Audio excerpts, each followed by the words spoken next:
They're all dead. Don't have to wait this time. I'm giving up on my sense of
Hold on to your hats, buckle up the seatbelts because the smack is back.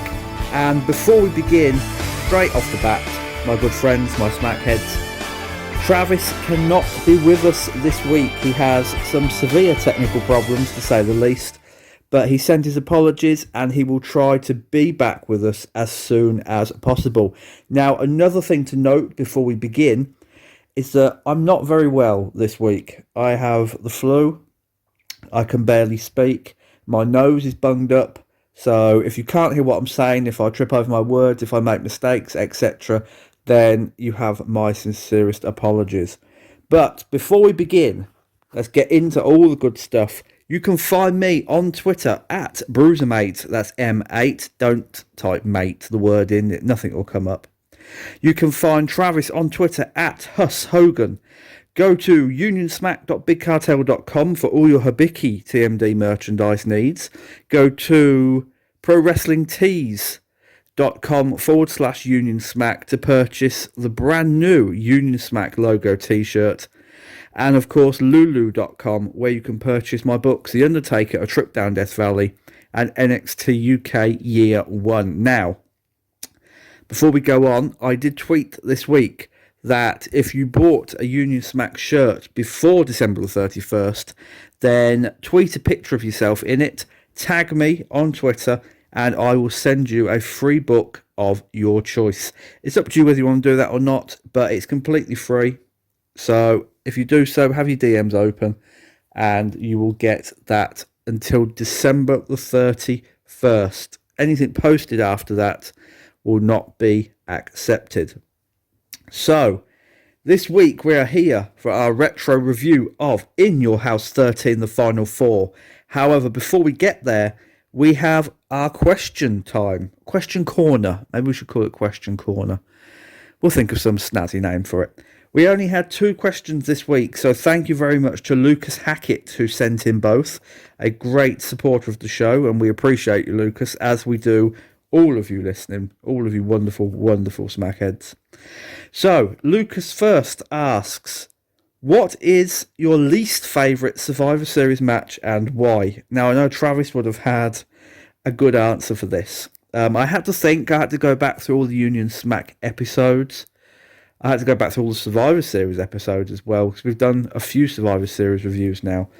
And as much as I shit on the Rockers and the Bushwhackers against the Beverly Brothers and the Nasty Boys on our last retro review, I think I'm going to have to go with something completely different, even though that match was complete garbage.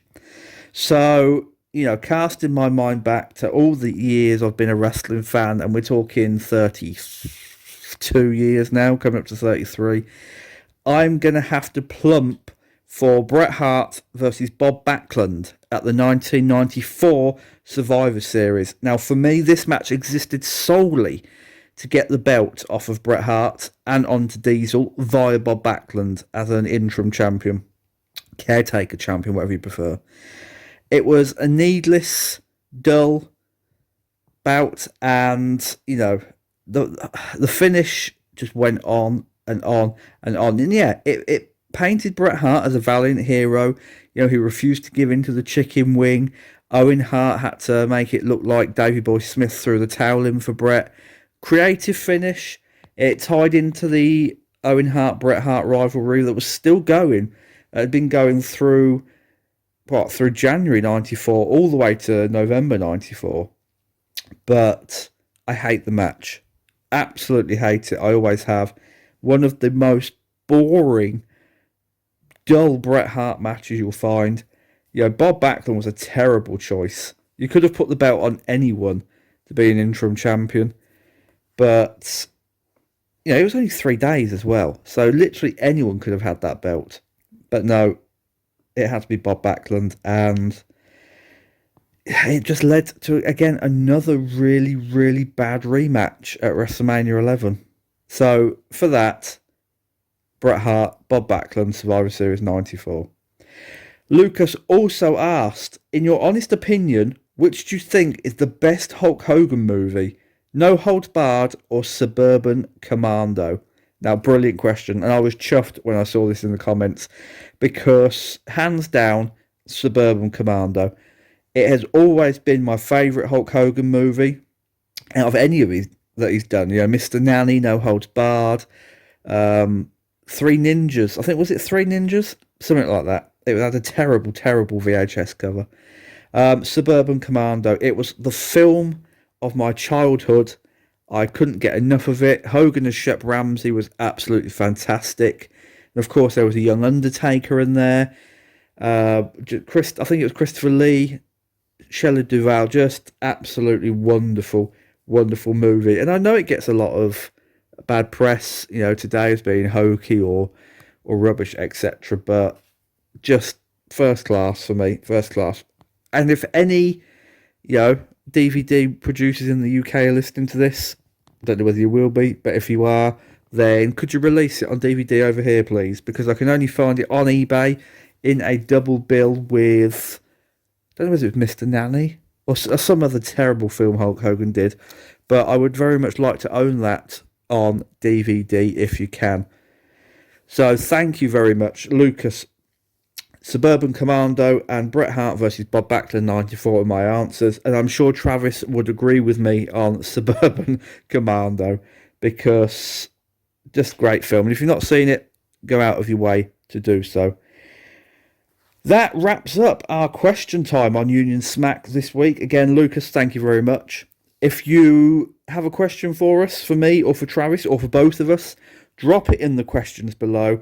You can DM me on Twitter. I believe my DMs are open. You can DM Travis on Twitter or just post it on Twitter and tag either one of us.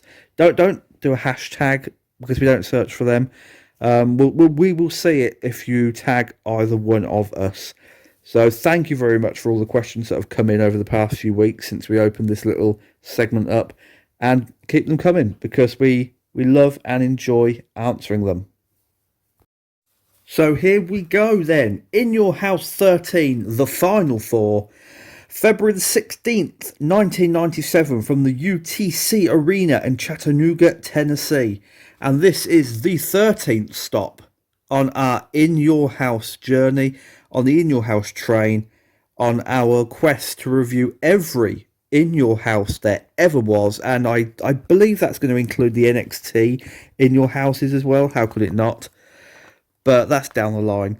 But for right now, we have come fresh off of the 1997 Royal Rumble, where Stone Cold Steve Austin won the 30-man elimination match by sneaking back into the ring behind the referee's back and eliminating Bret Hart, Vader, and The Undertaker. That is obviously going to be vital in just a few minutes. On the same night, Sid lost the WWF Championship to Shawn Michaels, and then Shawn Michaels vacated that belt, I believe it was 3 days before In Your House, on the February the 13th, 1997 Raw. Do correct me in the comments if I'm wrong, but I'm pretty sure that was what they showed. Now, it obviously widely believed that Shawn Michaels was due to drop the belt back to Bret Hart at WrestleMania 13, but didn't want to do the job, because he was Shawn Michaels.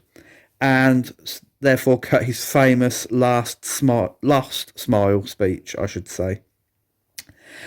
Now, the dark match to this event was the Godwins defeated the Headbangers, and that wasn't on the DVD that I watched, because I watch all these on DVD. I pay a subscription to the WWE Network, and I just watch everything on DVD. I'm wasting my money, but I need it for NXT UK, because the price that BT charge in the UK just to watch one program is extortionate.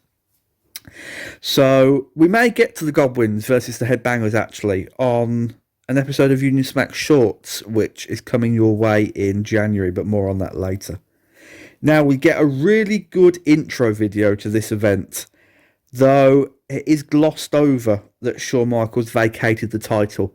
There are very few mentions, but it's not the main reason they give as why, we've got a four-way main event for a new champion, which is an oversight to me.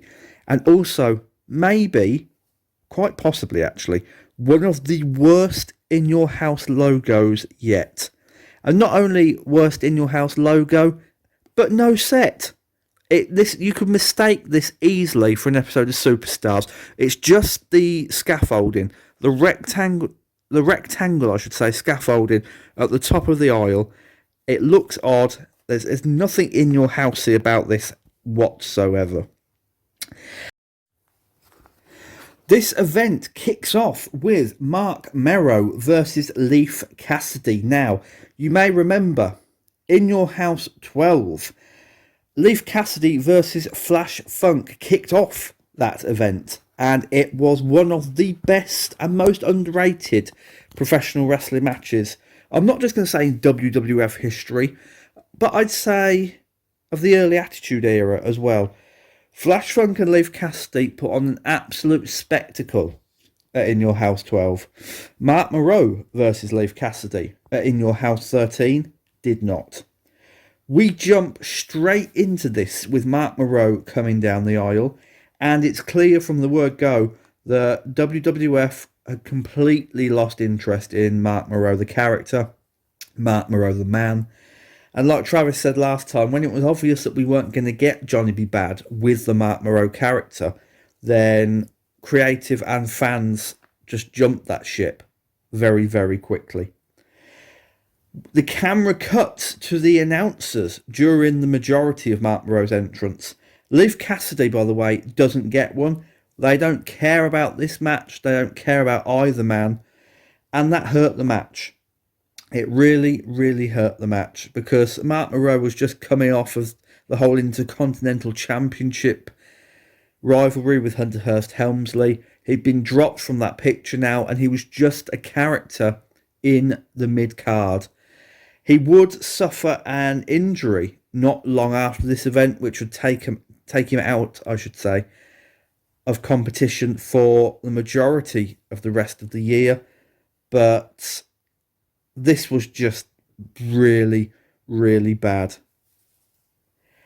We get a long armbar by Mark Mero to begin with. Shades of a heel as well as he shoves the referee. You can see it coming out in him, and I think the plan was clearly to turn him sooner had he not become injured. Leif Cassidy goes to the leg. Mark Mero staggers around like an old drunk. And it doesn't have the feel of the Leif Cassidy Flash Funk match. And I don't want to keep comparing it, because obviously it's not the same match. There's only one of the same competitors in this bout. But, you sort of have to. That wasn't In Your House opener. This was an In Your House opener, arguably with a bigger star in it, in Mark Mero, because he had been Intercontinental Champion at a time when Flash Funk hadn't.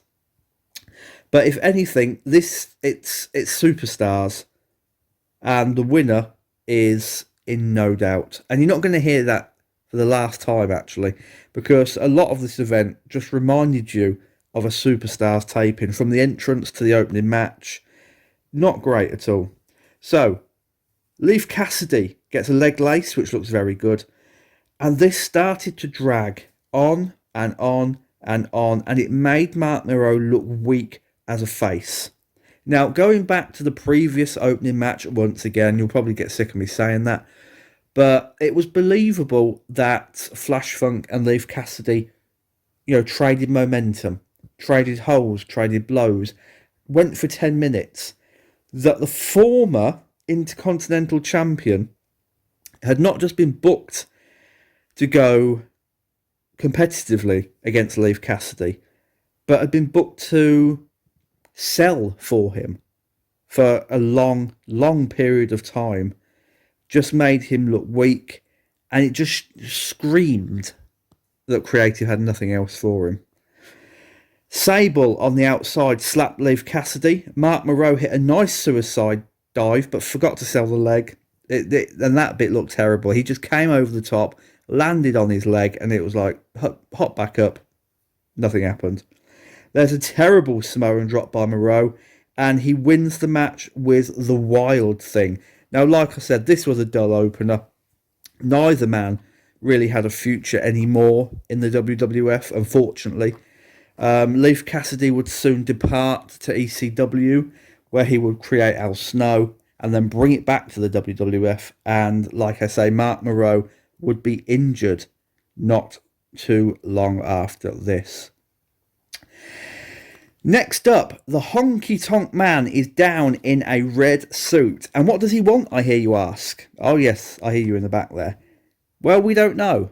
I can't answer you that question, because as soon as the Honky Tonk Man steps into the ring, we cut to footage of Shawn Michaels surrendering the WWF Championship on Thursday, Raw Thursday. And it's a bearded Shawn Michaels, so you know he's serious now. And honestly, forget the Honky Tonk Man thing. I had to put it in there because it's what factually happened. Honky Tonk Man did come down to the ring, but you don't see him ever again on this show.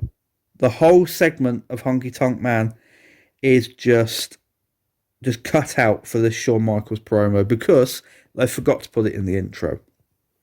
Actually, and I will ask this now, if you were there at In Your House 13, the Final Four, then put it in the comments or contact me on Twitter, because I'd love to know what the Honky Tonk Man did or said during this.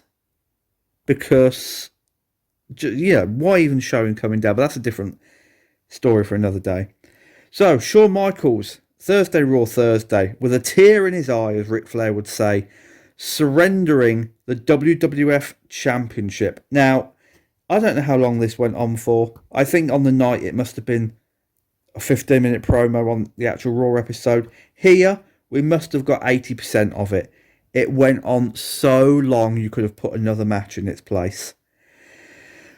Then we see Gorilla Monsoon announce that the Final Four match will take place for the WWF Championship. Bret Hart, Steve Austin, Undertaker, Vader. Remember when I told you to remember it at the beginning? That's why. And then we cut to Psycho Sid backstage, and it is announced he will face the winner of the match the next night on Raw for the WWF Championship. And that's it. That's the whole segment. That's what they cut Honky Tonk Man out for.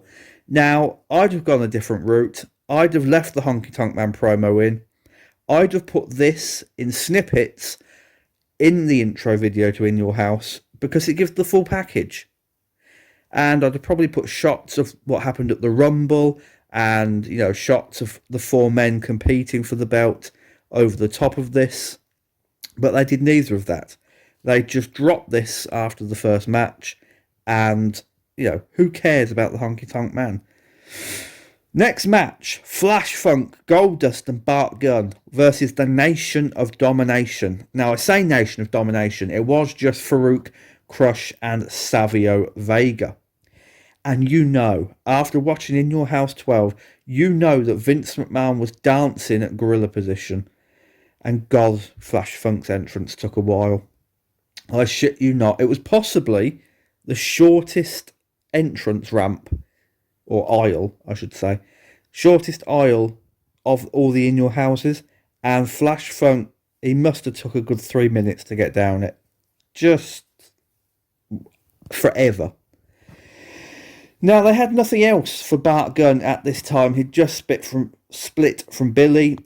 Billy would go on to be Rockabilly with the Honky Tonk Man at In Your House 14. That will be coming your way the week after next.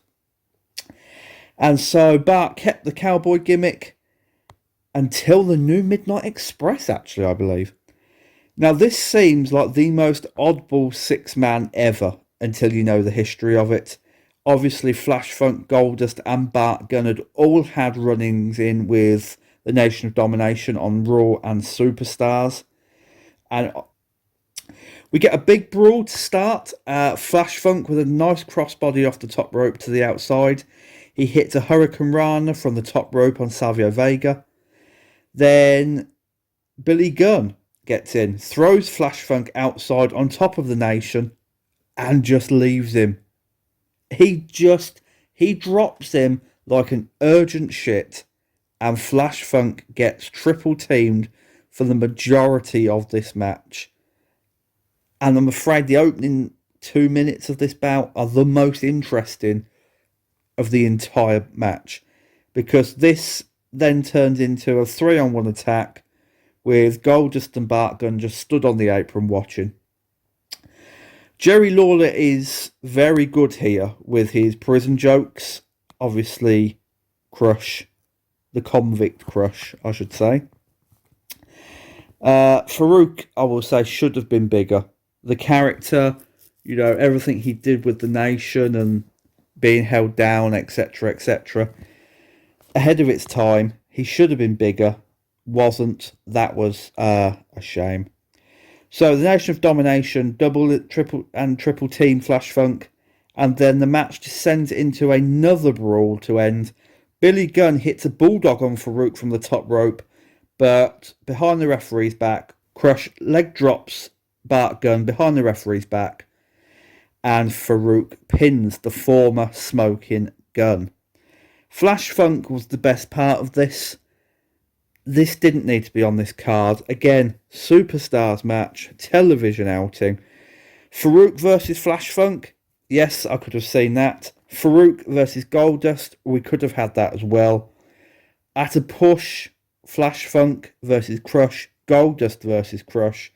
But Bart Gunn and Savio Vega in 1997, nobody needed to see. We go backstage to Doc Hendricks with Stone Cold Steve Austin.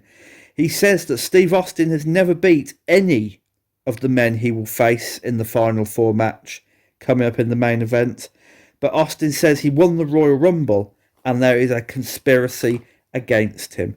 And it's a short interview / promo, but you can see why Stone Cold Steve Austin was so popular.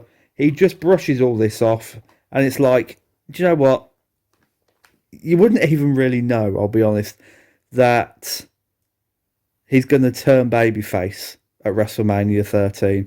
There's no real indication of that coming up yet. But another great promo. And excuse the sniffing, by the way. Like I said earlier, I'm not a well man this week. We go back to the ring. Oh, God.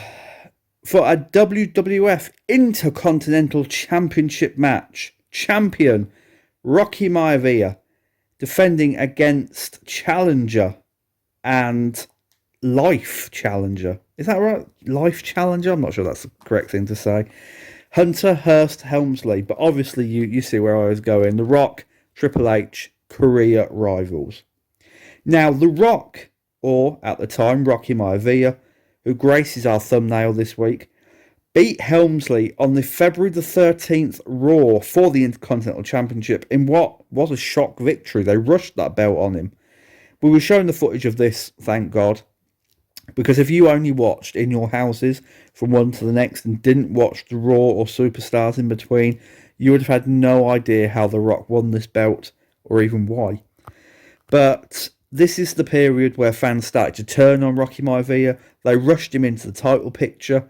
They rushed him into feuds that people had no interest in seeing him in. And that had the 96 Shawn Michaels effect. Now, like I said, too soon to put the title on him. Still green. And he shows it in this match. He misses a drop toe hold in what is a blatant botch.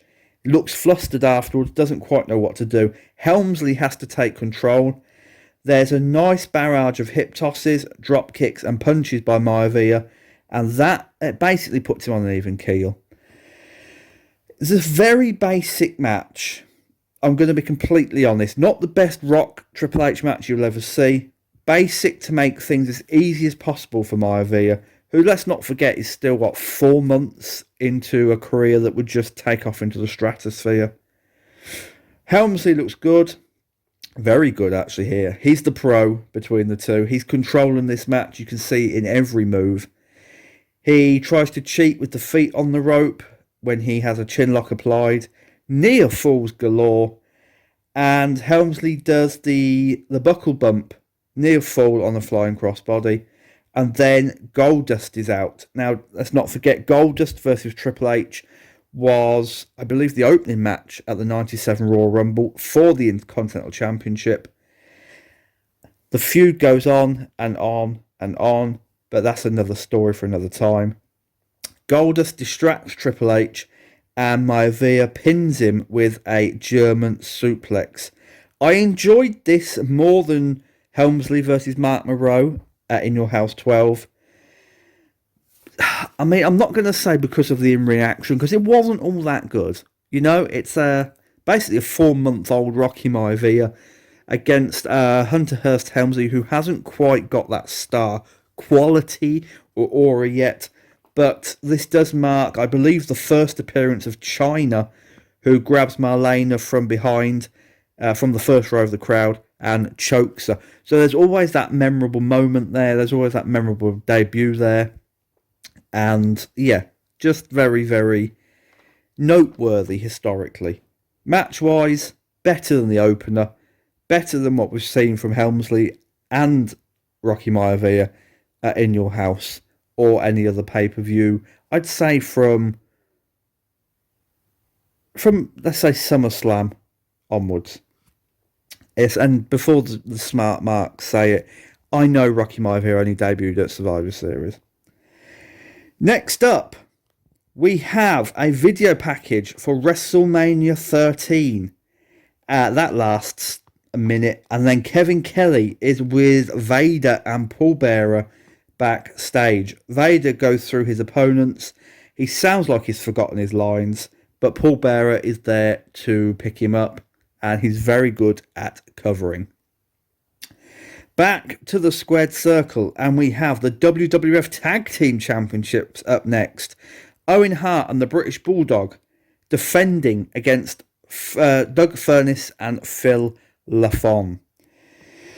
Now, we see history to this match because Owen Hart and the British Bulldog are on the verge of a breakup. They're quabbling, and we see Owen eliminate British Bulldog from the Royal Rumble in January. And then the tensions just begin to simmer. They start to simmer over every week until we get to In Your House. The match starts well.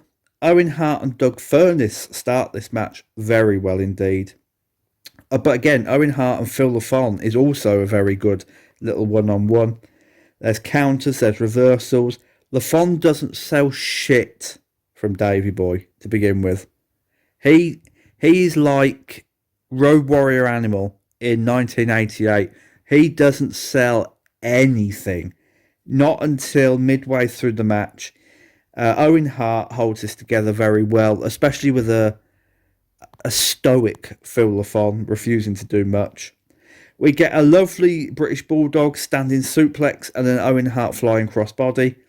And then Owen Hart and the Bulldog begin to argue.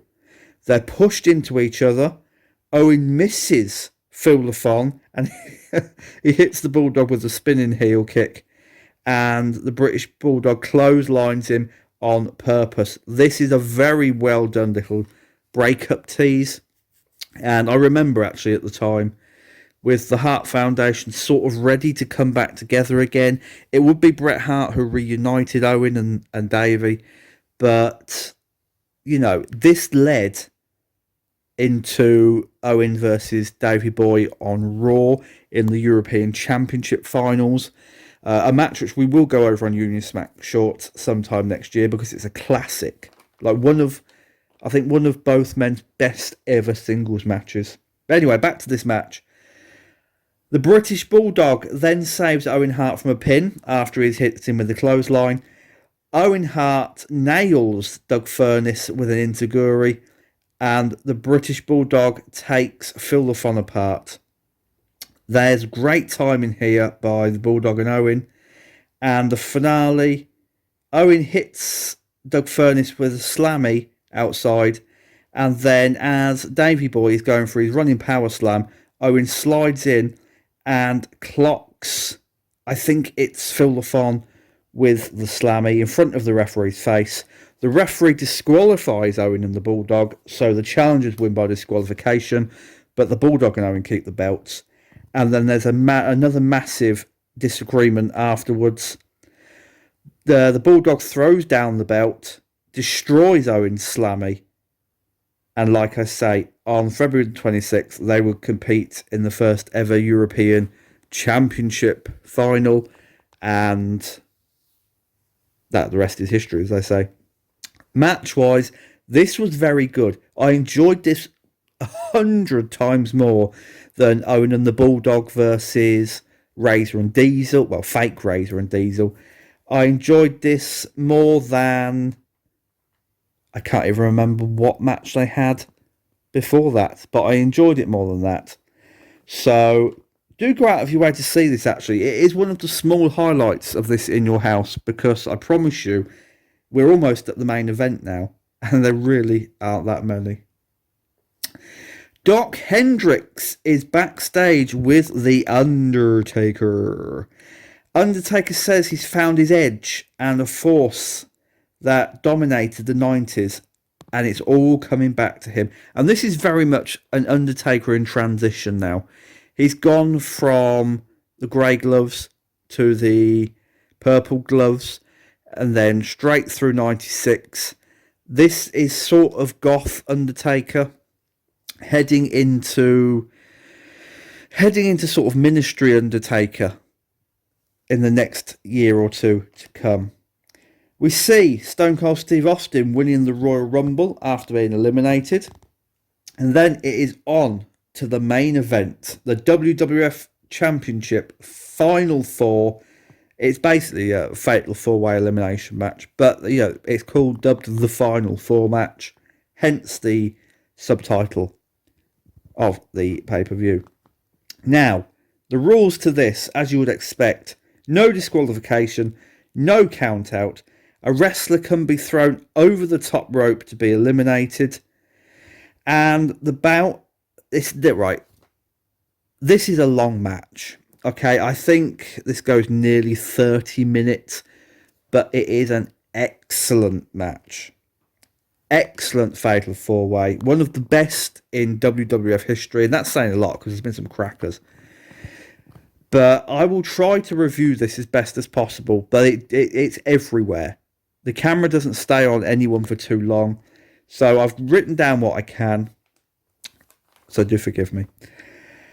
Austin and Vader flip each other off to start. Bret Hart versus Austin, Undertaker versus Vader as they pair off. Vader awkwardly hits a belly-to-back suplex on the Undertaker. Looks like it could break his spine, it's that bad. And then the pair battle to the outside.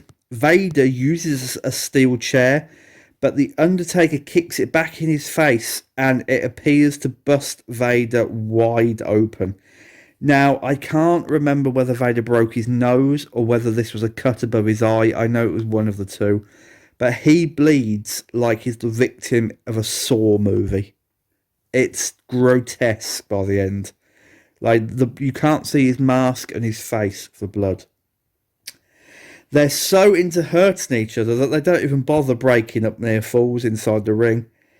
And then Undertaker transitions to Austin, who he battles in the aisle. I would have loved... I'm just going to stop that there to stop it becoming too overwhelming.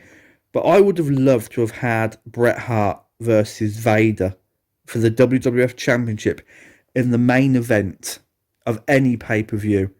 We never really got it. We got a few television dabblings, but I think, a serious Bret Hart versus Vader match would have been excellent. And of course, Bret would have, done what Shawn didn't do with Vader. He'd have probably put him over. It'd probably give him more than Shawn Michaels did. And more importantly, he wouldn't have refused to work with him because Bret Hart was a master at working with bigger men. And I'm not just talking about bigger men like The Undertaker or Giant Gonzalez or Bam Bam Bigelow or Kamala. I mean bigger men. Men like Yokozuna and Vader.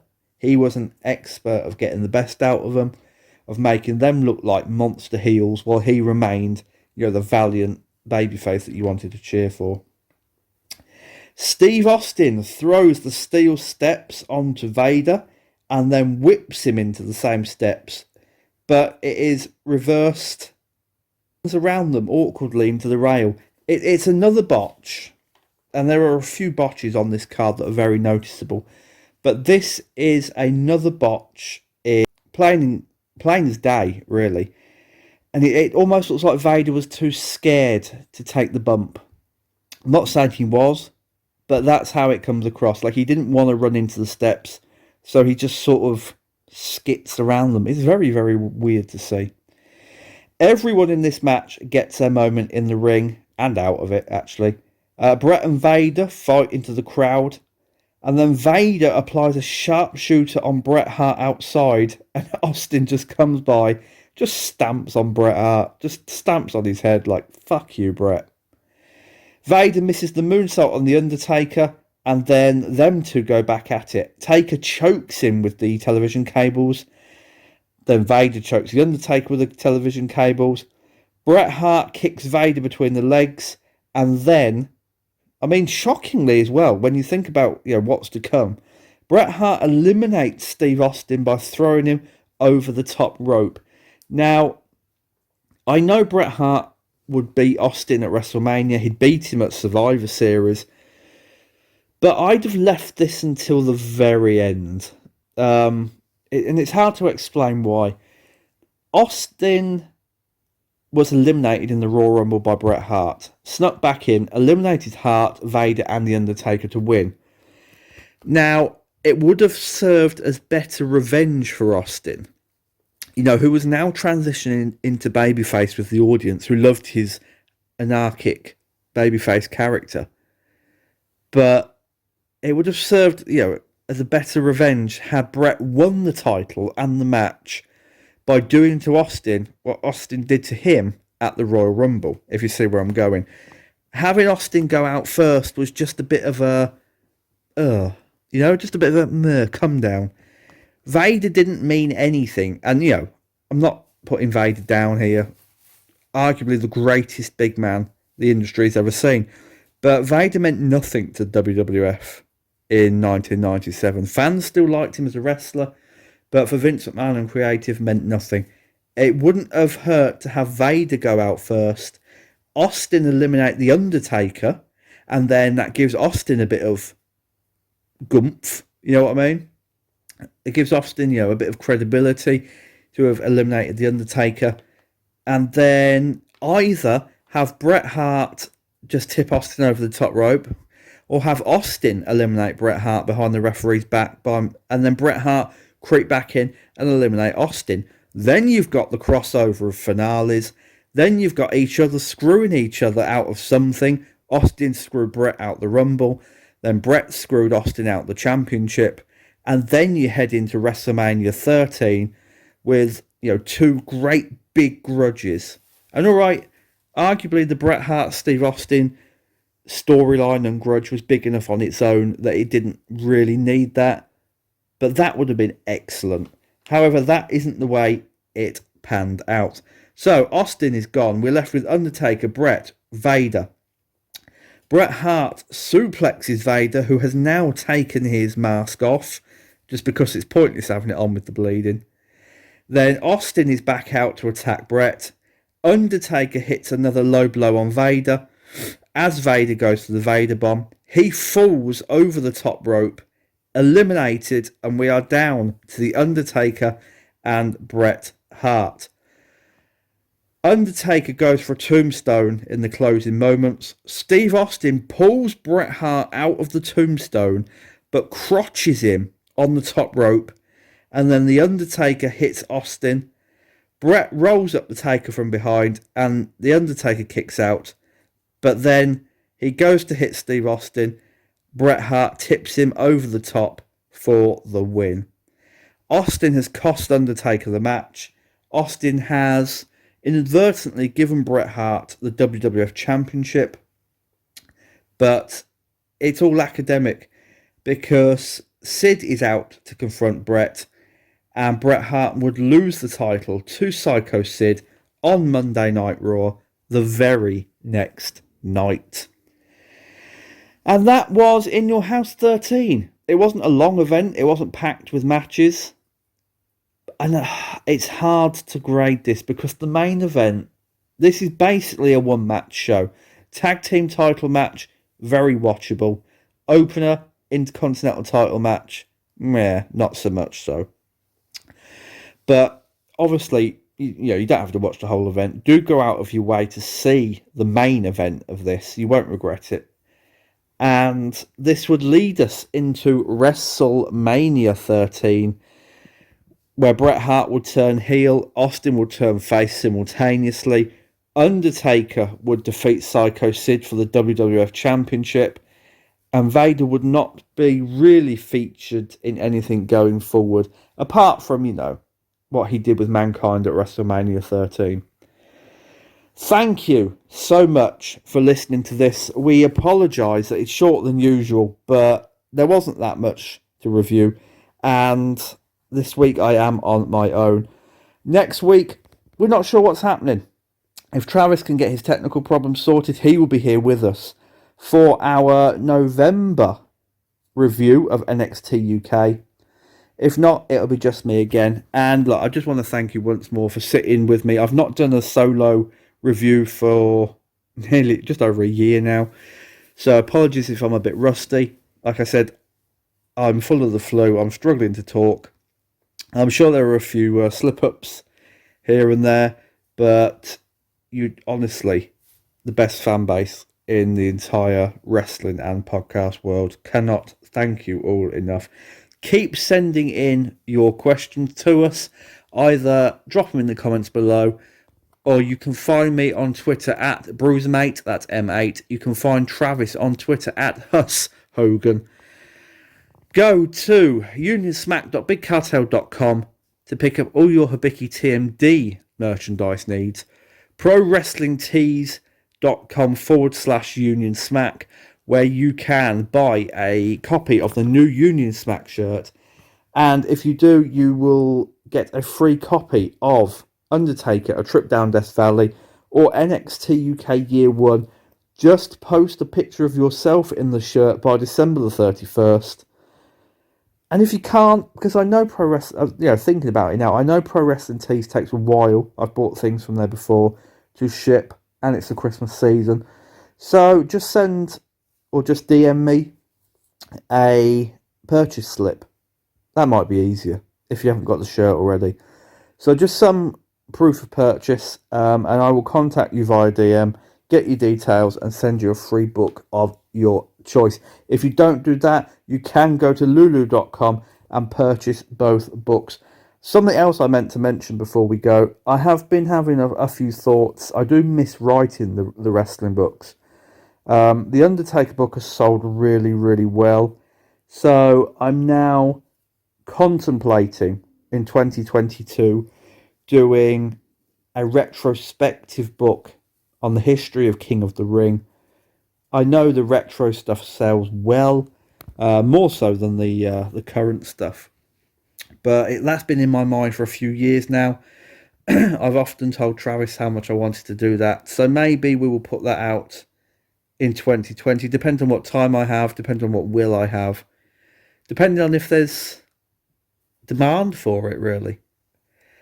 Do look for the trailer for Union Smack Short coming your way very soon after you listen to this, actually.